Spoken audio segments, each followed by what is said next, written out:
Hello दोस्तों, मैं Sarla Yadav SY Hindi platform channel पर एक बार फिर से आप सभी का हार्दिक अभिनंदन करती हूं। और हम अपने चैनल पर तैयारी करवा रहे हैं HPSC असिस्टेंट प्रोफेसर 2024 और UGC नेट दिसंबर 2024। तो दोनों के लिए आज की वीडियो बहुत ही महत्वपूर्ण रहने वाली है और दोनों का जो सिलेबस है वो बिल्कुल सेम टू सेम है। HPSC असिस्टेंट प्रोफेसर का जो सिलेबस HPSC ने दिया है उसी के अकॉर्डिंग आज हमारी क्लास नंबर 45 रहने वाली है। और अभी तक जो है क्लास नंबर 44 तक मैं वीडियोस अपलोड कर चुकी हूँ। अगर ये सभी वीडियोस आपको चाहिए तो चैनल को सब्सक्राइब कीजिए, उसके बाद आप प्लेलिस्ट में जाइए और HPSC असिस्टेंट प्रोफेसर 2024 के नाम से आपके चैनल पर प्लेलिस्ट मिल जाएगी।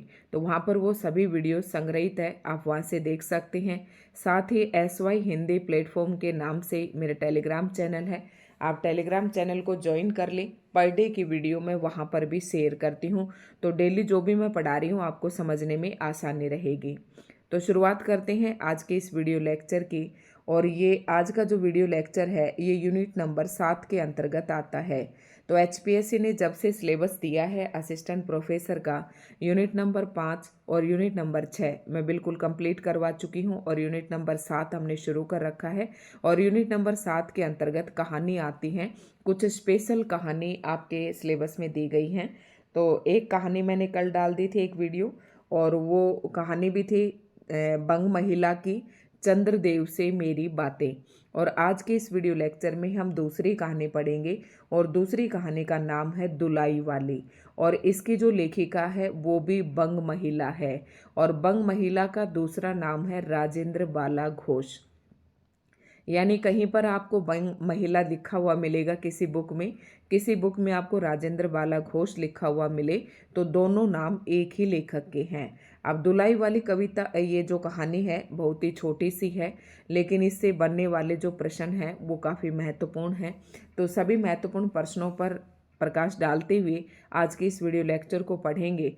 और वीडियो लेक्चर में पढ़ेंगे हम दुलाई वाली कहानी। और सब्जेक्टिव और स्क्रीनिंग दोनों पेपर की तैयारी हम एक साथ कर रहे हैं। जब सब्जेक्टिव और स्क्रीनिंग की तैयारी आप कर लेंगे तो इंटरव्यू की तैयारी आपकी स्वतः हो जाएगी। शुरुआत करते हैं आज के इस वीडियो लेक्चर की। तो इससे पहले वीडियो आपको अच्छी लगे तो लाइक एंड शेयर जरूर करें। सबसे पहले आपको याद रखना है कि दुलाई वाली कहानी की लेखिका कौन है, तो बंग महिला है। दुलाई वाली कहानी का प्रकाशन 1907 ईस्वी में सरस्वती पत्रिका में हुआ। तो दुलाई वाली कहानी कौन सी पत्रिका में छपी थी? सरस्वती पत्रिका में। सरस्वती पत्रिका का प्रकाशन कब हुआ था? 1900 में, 1900 ईस्वी में। 1903 में सरस्वती पत्रिका का कार्यभार महावीर प्रसाद द्विवेदी जी ने संभाला था। कुछ एक ये बातें हैं जिनका आपको ध्यान रखना है। इसके अलावा बंग महिला की कुछ और कहानियां हैं जो काफ़ी प्रसिद्ध है। उनमें से है कुंभ में छोटी बहू, भाई बहन। कुंभ में छोटी बहू 1906 में प्रकाशित हुई, कुंभ 6। भाई बहन 1908 में, दालिया 1909 में, हृदय परीक्षा, इनकी कुछ प्रमुख कहानियां हैं। तो ये भी आपको ध्यान रखना है क्योंकि HPSC इसी प्रकार के प्रश्न पूछती है।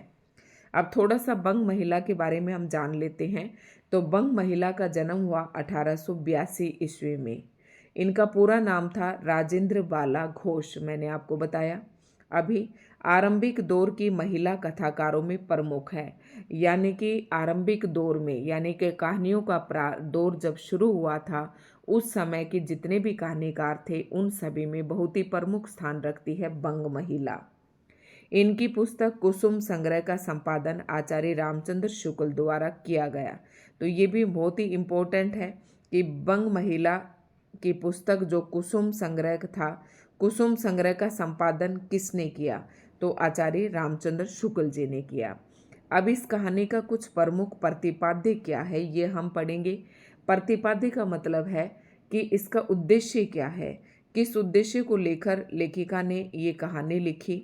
अब कोई भी रचना जो हिंदी साहित्य में होती है तो हर एक रचना का कोई ना कोई उद्देश्य रहता है।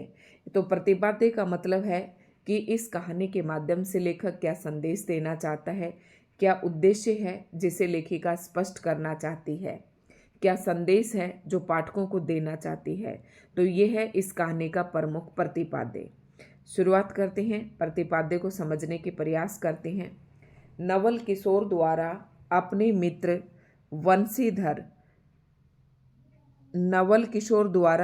मित्र वंशीधर से रेल में किए गए मजाक की सरस कहानी है।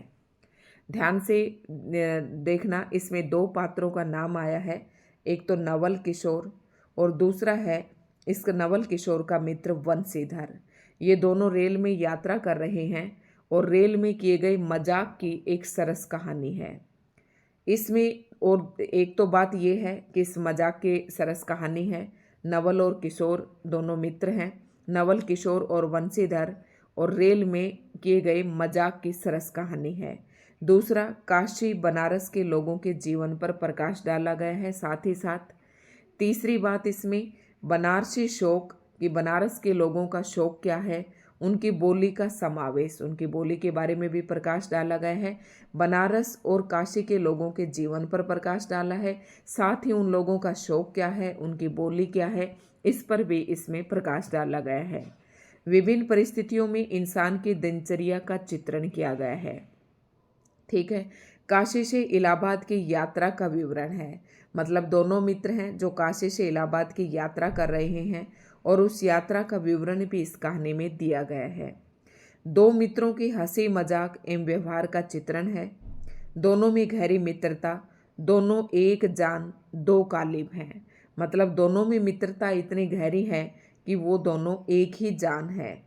ठीक है। तो ये कुछ प्रमुख था जो पूरी कहानी इन्हीं पॉइंटों के दाएं बाएं घूमती है। इन्हीं पॉइंटों पर प्रकाश पूरी कहानी के अंदर डाला गया है। अब इसके कुछ प्रमुख पात्र देखते हैं जो कि मैंने आपको पहले बताया। वंशीधर और नवल किशोर दो पात्र बताए थे मैंने। तो वंशीधर कौन है? जानकी के पति। एक और पात्र का आगमन यहाँ पर हो गया है। वंशीधर की पत्नी का नाम है जानकी, और ये वंशीधर कौन है? नवल किशोर के मित्र हैं, और नवल किशोर के लिए अगाध स्नेह है उनके हृदय में। तो बताया दोनों में गहरी मित्रता है, यानी कि नवल किशोर और वंशीधर ये दोनों मित्र हैं। वंशीधर की पत्नी है जानकी। नेक्स्ट आता है नवल किशोर।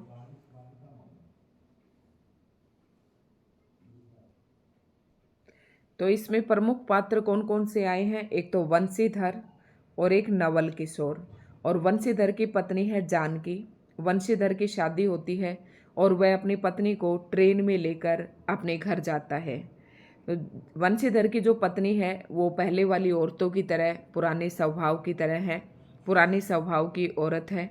और नवल किशोर जो इसका दोस्त है वो हंसी मजाक करने वाला है। हम इसी में पढ़ लेते हैं कि क्या कुछ दिया गया है, क्योंकि कहानी को अगर मैं अलग से बताती हूँ और फिर इसमें पढ़ते हैं तो डबल टाइम लगता है। तो वंशीधर की पत्नी जानकी है और नवल किशोर के मित्र, नवल किशोर के लिए अगाध स्नेह, ये हम पढ़ चुके हैं।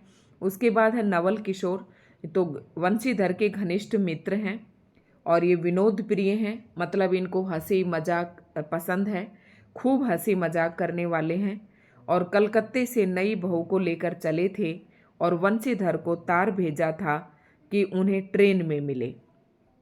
अब देखना, कलकत्ते से नई बहू को लेकर चले थे, यानी कि नवल किशोर जी जो है कलकत्ते से नई बहू को लेकर चले थे, मतलब इनकी शादी हुई और फिर इन्होंने अपने दोस्त वंशीधर को तार किया कि तुम भी मुझे ट्रेन में मिलो।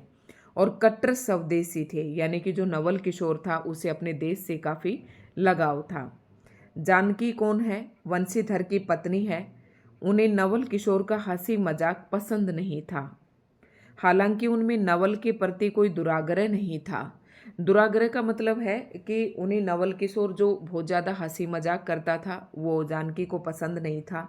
तो ऐसी बात नहीं है कि वो नवल किशोर को नापसंद करती थी, या नवल किशोर के जो विचार थे या वो उन्हें पसंद नहीं थे, या नवल किशोर के बारे में वो कुछ बुरा सोचती थी, ऐसा भी नहीं था।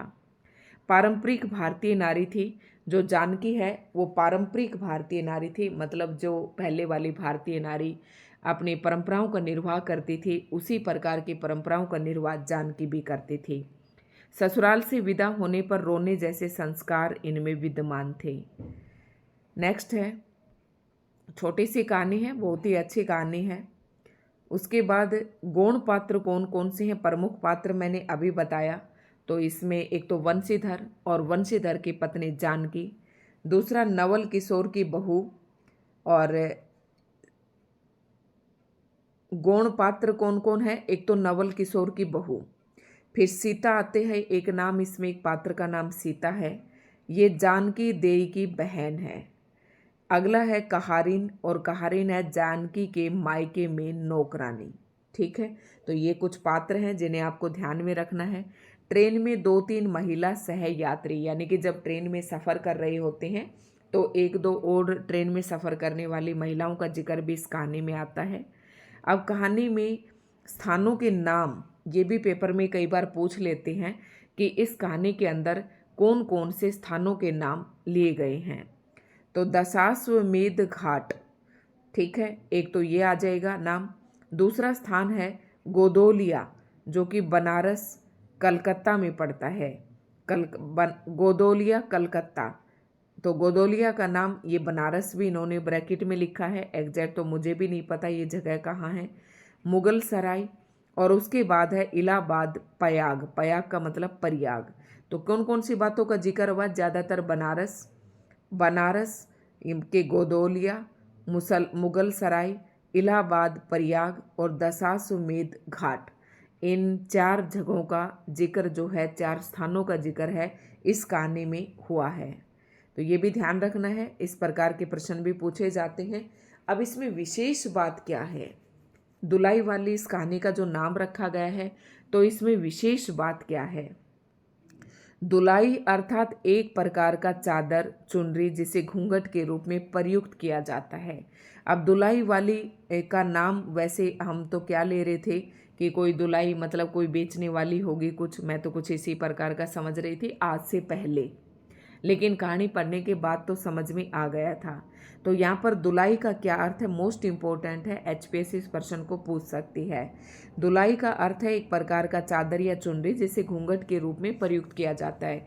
जैसे कि नई नई दुल्हन जब आती हैं तो साड़ी के ऊपर से भी या लहंगा चुनरी के ऊपर से भी एक चुनरी और उड़ाते हैं, तो उसे कहते हैं दुलाई। यथार्थ चित्रण किया गया है, पात्रानुकूल भाषा का प्रयोग किया गया है, स्थानीयता के रंगों से भरी ये कहानी आज भी जीवंत है। स्थानीयता मतलब उस स्थान पर, मतलब जहाँ की ये कहानी है उसकी लोकेलिटी, उसकी स्थानीयता का इसमें खूब अच्छे से वर्णन किया गया है। बनारसी बोली के संवाद, ट्रेन में औरतों के कदम कहानी की मिठास बढ़ा देते हैं। तो मतलब बनारसी बोली के संवाद, यानी कि इस कहानी में जो संवाद है वो बनारसी बोली में है, जो कि इस कहानी की मिठास को बढ़ा देते हैं। अब कुछ इसके प्रमुख उद्धरण हैं, तो इन्हें आप देख लें। वैसे तो मैं ऐसे करके छोड़ देती हूँ, लेकिन थोड़ा पढ़ लेते हैं क्योंकि ये कहानी छोटी है। अरे इनकर मनई तो नाही आइलेन, अब हमें तो ये आती नहीं है, बनारसी जो है ये भाषा हमें तो आती नहीं है, बोली जो है, तो इसका हम क्या ही मतलब समझेंगे। रोवल करथईन, अरे इनकर मनई तो नाही आइलेन, हो देख लो, रोवल करथईन। प्रयाग जी, मतलब प्रयाग जी, जहाँ मनई मकर नहाय जाला। नाहक बिलायती चीज़ें मोल लेकर क्यों रुपए की बर्बादी की जाए, देसी लेने से भी काम लगेगा सही, पर रहेगा तो देश में ही। खैर दोनों मित्र अपनी अपनी घरवाली को लेकर राजी खुशी घर पहुँचे और मुझे भी इनकी ये राम कहानी लिखने से छुट्टी मिली। मतलब ये कहानी में ट्रेन में ये दोनों बैठे हैं, वंशीधर और नवल किशोर, और जो लेखिका है वो भी उनके कई दाएं बाएं हैं जो उनकी सारी बातें सुन रही है। और फिर ये कहते हैं कि ये दोनों मित्र जो है, बंग महिला कहती है कि ये दोनों मित्र अपनी अपनी पत्नियों को लेकर अपने अपने घर चल जाते हैं और मुझे भी ये राम कहानी लिखने से छुट्टी मिल जाती है। पहली ऊ मेहरुआ बड़ी उजबक रहला, भला केहूँ के चिल्लाए से रैलियो कहूँ खड़ी होला। उस गाड़ी में एक लाठी वाला भी था, उसने खुल्लम खुल्ला कहा, का बाबूजी कुछ हमरो साजा। वह बुढ़िया जिसे उन्होंने रखवाली के लिए रख छोड़ा था किसी बहाने से भाग गई। तो भाई देखो, इसको तो मुझे पढ़ाने में ना थोड़ा सा अच्छा नहीं लग रहा, मुझे नहीं पता था कि इसमें इस तरीके के शब्द हैं। तो बनारस में है, अगर मैं कोशिश करूँगी कि इनके जो है मतलब मैं ढूंढ कर लाऊं आप लोगों को और फिर बताऊं, ठीक है। तो इनका मतलब बिना बताई तो फिर कहानी पढ़ी जैसी ना पढ़ी, तो थोड़ा सा पढ़ाना पड़ेगा। बाकी आप ये संवाद देख सकते हैं। तो इसमें ना ज़्यादा प्रश्न बनने वाले तो यही हैं। एक तो प्रश्न ये कि धुलाई का क्या अर्थ है इसमें। दूसरा महत्वपूर्ण प्रश्न है कि कहानी में किन स्थानों का नाम आए हैं, तो ये स्थानों के नाम आपको पता होना चाहिए। तीसरा नंबर पर किसके पात्र कौन कौन से, जैसे सीता है, कहारिन है, नवल किशोर की बहू है, नवल किशोर है, जानकी है, वंशीधर है। तो ये इसके कुछ प्रमुख पात्र हैं। फिर वंशीधर के बारे में आपको पता होना चाहिए कि नवल किशोर का मित्र है, और नवल किशोर जो है स्वदेश प्रेमी है, हंसी मजाक करने वाला है, ठीक है। और जानकी वंशीधर की पत्नी है, एक पारंपरिक भारतीय नारी है। उसके बाद इसमें कहानी का जो प्रमुख प्रतिपाद्य था वो एक बार फिर से रिवाइज करवा देती हूँ। नवल किशोर द्वारा अपने मित्र वंशीधर से रेल में किए गए मजाक, मतलब दोनों ट्रेन में बैठे हैं, इनका मजाक चलता है। बनारसी लोगों के जीवन पर प्रकाश डाला गया है। बनारसी शोक और बोली का समावेश है, क्योंकि बोली आपने अभी देखी होगी, जो हम उद्धरण जो देख रहे थे, प्रमुख उद्धरण यानी कि प्रमुख जो कथन थे वो बनारसी में है। विभिन्न परिस्थितियों में इंसान की दिनचर्या का चित्रण किया गया है। काशी से इलाहाबाद की यात्रा का विवरण है। दोनों मित्रों में हंसी मजाक एवं व्यवहार का चित्रण है। दोनों में गहरी मित्रता, दोनों एक जान दो कालिब हैं, ठीक है। तो ये थी एक छोटी सी कहानी। वैसे हमें तो अपना एक तरीके से सिलेबस संपूर्ण करना था, इसलिए इसको पढ़ा दिया है। ज़्यादा खास तो इसमें कुछ नहीं है।